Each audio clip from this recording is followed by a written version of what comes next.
Hey there, future investors. So, you're curious about the stock market but feel a bit overwhelmed. No worries, because I've got you covered. Today, I'm breaking down the basics of the stock market in a way that's easy to understand. First things first, what is a stock?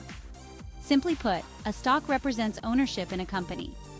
When you purchase a stock, you're buying a small piece of that company. Pretty cool, right? Now, why do companies issue stocks? Companies issue stocks to raise money to grow their business. In return, investors like you get a chance to share in the company's profits. Win-win. All right, let's talk about the stock market itself. The stock market is essentially a marketplace where stocks are bought and sold. Think of it like a giant farmer's market, but instead of apples and oranges, you've got shares of companies. Two of the most well-known stock exchanges in the US are the New York Stock Exchange, or NYSE, and the NASDAQ. Each exchange has its own set of listed companies, kind of like different stores in a shopping mall. Now, how do you make money with stocks?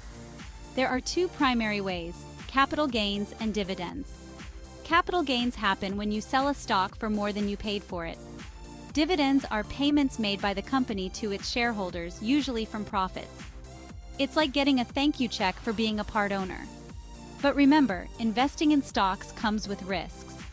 Stock prices can go up, but they can also go down.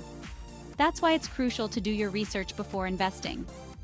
Diversifying your investments, which means spreading your money across different stocks, can help manage those risks. So, how do you get started? First, you'll need a brokerage account. This is like a bank account, but for stocks.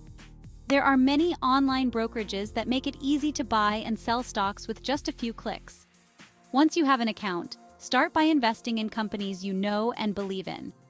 Don't rush. Take your time to understand the market.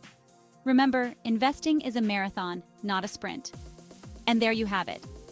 The basics of the stock market, simplified. Thanks for watching, and happy investing. Don't forget to like, subscribe, and hit the bell icon for more tips on investing. See you next time.